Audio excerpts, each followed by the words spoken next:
Shalom saudara, ternyata ada sebuah viral video yang menarik. Viral video ini menggambarkan warga antre ajukan cerai di sebuah pengadilan yang namanya Pengadilan Agama Soreang, Jawa Barat. Saudara, fenomena ini menjadi menarik karena kenapa? Karena ternyata angka perceraian khususnya di pengadilan di wilayah Bandung ini rata-rata biasanya sebelum pandemi itu 800 berkas setiap harinya sebelum pandemi. Tapi mulai Juni 2020 pihaknya menerima sekitar 1012 gugatan cerai yang diperkirakan akan terus meningkat. Itu sebabnya tadi saudara ada gambar menunjukkan mereka antri, ya. Mereka ngantri bukan untuk terima sembako, mereka ngantri untuk mengajukan perceraian.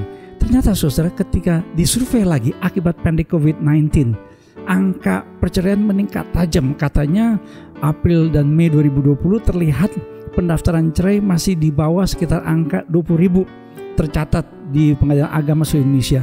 Tapi setelah itu melonjak menjadi 57.000 perceraian pada Juni hingga Juli 2020. Apa sebabnya? Nah, saya coba cari-cari, ya, googling, ternyata ketemu ini dia penyebab perceraian yang meningkat selama pandemi COVID-19. Menurut para peneliti, akibatnya adalah karena ekonomi yang membuat suami dan istri penghasilannya turun dan menjadi pemicu pertengkaran atau kekerasan baik terhadap istri maupun anak. Ternyata gara-gara ekonomi yang tertekan akibat pandemi COVID-19 itu berefek terhadap yang namanya keluarga-keluarga ketika penghasilan ekonominya mulai turun. Ketika menunya saya suka katakan 4M, murah meriah mulus mincit, dan itu mulai menjadi konflik dalam rumah tangga. Ada uang abang disayang, nggak ada uang abang melayang karena ditendang. Saudara, di dalam peneguhan dan pemberkatan nikah dalam gereja kita selalu mengenal ada beberapa tahapan atau liturginya.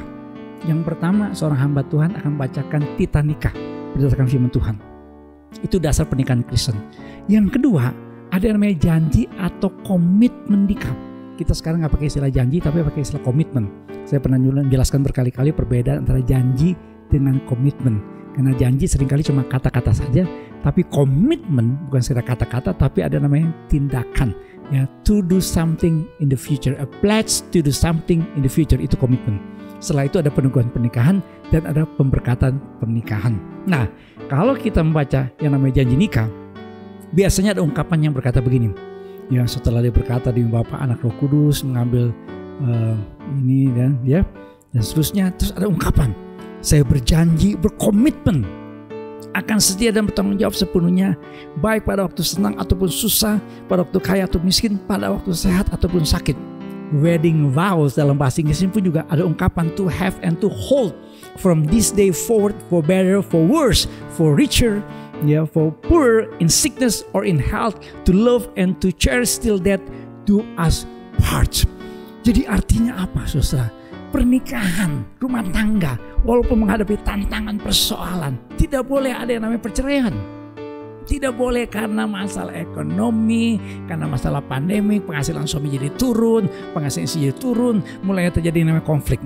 Pernikahan Kristen selalu mengajarkan apapun masalah tantangan personal hadapi, rumah tangga Kristen harus tetap utuh. Kenapa? Karena dasarnya dalam Efesus 5:25. Kristus yang mengasihi jemaat, demikian juga suami harus mengasihi istri.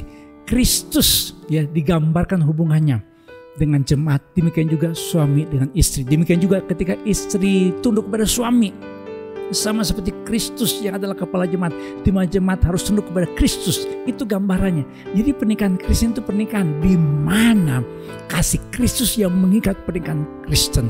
Ada ungkapan dalam bahasa Inggris yang berkata begini, a strong marriage, pernikahan yang kuat, requires, menuntut, two people, dua orang, suami dan istri, who choose, memilih to love each other, untuk mengasihi satu dengan yang lainnya, even walaupun on those days when they struggle, walaupun dalam hari-hari di mana mereka struggle, bergumul, mungkin bergumul dalam masalah keuangan, masalah kesehatan, masalah apapun yang mereka hadapi, mereka tetap harus punya yang namanya satu komitmen untuk mengasihi. Itulah sebabnya, mari saudara lihat gambar ini.